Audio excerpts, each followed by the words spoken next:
Episode 19। आज हम बात करेंगे कम्युनिकेशन की समस्या के कुछ और अनदेखे पहलुओं की। हम सभी को काफ़ी बार लगता है कि मैंने तो एकदम सही बात कही थी, पर फिर भी सामने वाले को समझ नहीं आई।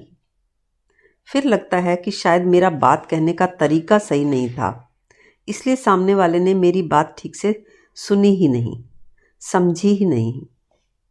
और इसीलिए तुम यही सोचते हो और यही कहते हो कि मुझे अपनी बात रखनी नहीं आती, या कहते हो कि मैं अपनी बात को कम्युनिकेट नहीं कर पाता।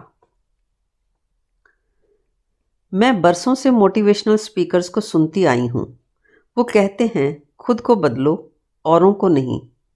पर मैं कहती हूँ ना तुम खुद को बदल सकते हो, ना ही औरों को, और ना ही इस तरह के बदलाव की ज़रूरत है। पौधा तभी बदला जा सकता है जब बीज ही दूसरा बोया जाए। जब तुम बीज ही अलग बोओगे तो उससे पौधा ही बदल जाएगा, तो फिर जो फूल आएंगे वो फिर अलग तरह के होंगे ही। तो परिवर्तन जड़ में हो तो ही असली परिवर्तन की बात है। वो परिवर्तन करना नहीं पड़ता, वो हो जाता है। वो बदलना वैसा होगा जैसा हम कुछ ही लोगों का हुआ।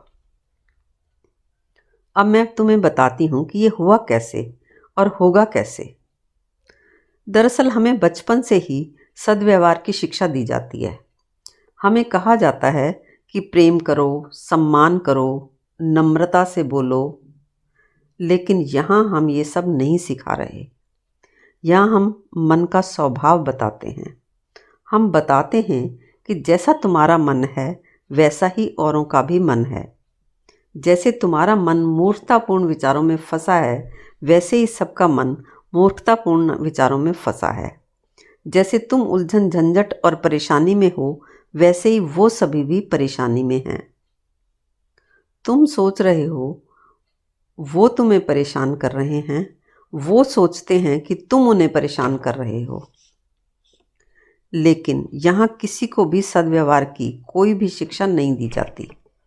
किसी को भी नहीं कहा गया कि तुम किसी को बदलो, पर निश्चित रूप से जिन्होंने भी समझा है उनका व्यवहार बदला है। और वो बदलना ऐसे ही है जैसे एक अंधे की आंख का ऑपरेशन हो तो उसकी चाल में फ़र्क आ ही जाता है। हालांकि टांगों का कोई इलाज नहीं किया गया, चलने के संबंध में कोई इंस्ट्रक्शन या ट्रेनिंग नहीं दी गई, फिर भी उनके चलने में बदलाव आया। इन बातों से तुम्हारी चाल भी बदल सकती है, और ये तभी हो सकता है अगर तुम अपने मन को पूरा खोल दो हमारी बातों के लिए। यानी तुम ऐसी स्थिति में आ जाओ कि तुम्हें सब कुछ कम्युनिकेट किया जा सके। असल में तुम जब भी कुछ कहते हो तो तुम्हें लगता है कि तुम अपनी भावनाएं कह रहे हो, अपने कंसर्न्स कह रहे हो। तुम्हें लगता है कि तुम अपनी लाइकिंग डिसलाइकिंग बता रहे हो, या खास अपनी कोई ज़रूरत बता रहे हो, या दूसरे के काम की या भले की सलाह दे रहे हो, नुकसान से बचा रहे हो। तुम बोलते हो तो तुम्हें लगता है कि तुम सुख शांति प्रेम और हार्मनी की बात कर रहे हो, पर दूसरे को कुछ और ही कम्युनिकेट हो जाता है। दूसरे को तुम्हारी बात जिद, बहस, ज़बरदस्ती, टोका टाकी, फालतू की या बेकार की लगती है।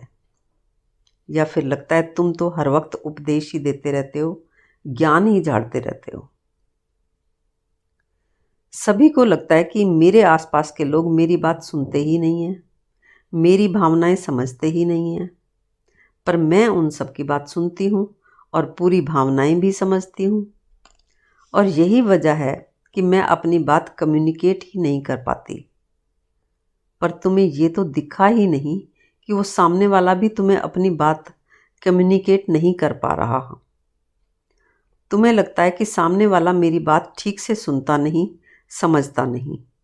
पर तुम्हें ये तो दिखता ही नहीं कि सामने वाले के लिए तुम भी वैसी ही हो। तुम्हें कभी ये एहसास ही नहीं होता कि तुम भी कुछ सुनती हो और कुछ नहीं सुनती हो। यानी तुम्हें ये दिखता ही नहीं कि तुम भी लिमिटेड लिसनर हो, कंप्लीट लिसनर नहीं हो। और बाकी सभी लोग भी ऐसे ही हैं। हाँ, प्रशंसा और तारीफ सुनने के लिए तो हमारे सारे द्वार खुले होते हैं। कोई सांत्वना दे रहा है तो उसके लिए भी द्वार खुले हैं। कोई हमें झूठी आशा बंधा रहा है तो उसके लिए भी द्वार खुले हैं कि सब ठीक हो जाएगा, जो होता है अच्छे के लिए होता है, परमात्मा सब ठीक करेगा, उसके लिए भी द्वार खुले होते हैं। पर इन द्वारों के खुला होने से कोई ग्रोथ, कोई बदलाव जीवन में आता ही नहीं है। अब अगर तुम्हें ये दिख जाए कि मेरे मन में भी सुनने के मामले में वही बेईमानी है जो दूसरों के मन में है, तो तुम्हारे मन के आराम के समस्त द्वार खुल जाएंगे और तुम्हें तुम्हारी हर समस्या की जड़ को कम्युनिकेट किया जा सकेगा। तो अब देखना ये है कि कारण क्या हैं तुम्हारे तरह से लिमिटेड लिस्नर होने के। कारण ये हैं कि सभी के मन में संबंधों की फिक्स्ड डेफिनेशन है।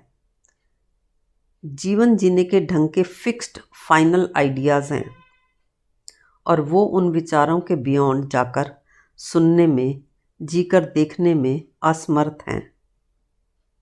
यानी कि तुम्हारे मन में जो संबंधों की परिभाषाएं हैं, जीवन जीने के संबंध में जो ज्ञान के पक्के विचार हैं, उन विचारों के अलावा तुम कुछ भी सुनने और समझने में असमर्थ हो। ऐसे ही तुम्हारे आसपास के लोग, यानी तुम्हारे सास ससुर, तुम्हारे पेरेंट्स, तुम्हारे स्पाउस, और ऐसे ही तुम हो, और ऐसे ही सारी दुनिया है। हाँ, इन विचारों में कभी कभार किन्हीं कारणों से कोई छोटा या कोई बड़ा परिवर्तन आ जाता है, तो भी एक तथ्य बिल्कुल नहीं बदलता कि अपने उस वक्त के उस बदले हुए विचार के बियॉन्ड तुम सुनना नहीं चाहते। यानी fixation with once fixed ideas is permanent state of your mind. Basically तो तुम्हारे विचार बदलते ही नहीं हैं, लेकिन कभी कोई थोड़ा बहुत इधर से या उधर से बाय चांस कुछ बदलाव आ भी गया, तो एक स्थिति तो तुम्हारी परमानेंट रहेगी ही कि तुम अब फिर इस नए विचार के साथ फिक्स हो गए। और समस्या की जड़ में यही एक मूल बात है।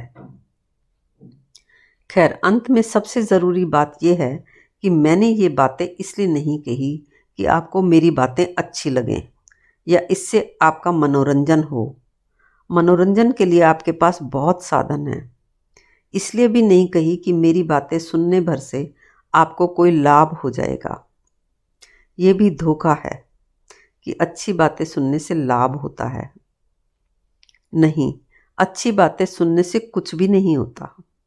जब तक कोई प्रयोग करने का साहस हम में ना हो, कुछ भी सुनने का कोई फ़ायदा नहीं होता। और अगर प्रयोग करने का थोड़ा सा भी साहस हो तो 1 इंच का प्रयोग भी इतना फ़ायदा दे जाता है, जबकि हज़ारों मील की बातचीत आपको कहीं भी नहीं ले जाती। तो अगर आप प्रयोग करना चाहते हैं तो आप हमें अप्रोच कर सकते हैं।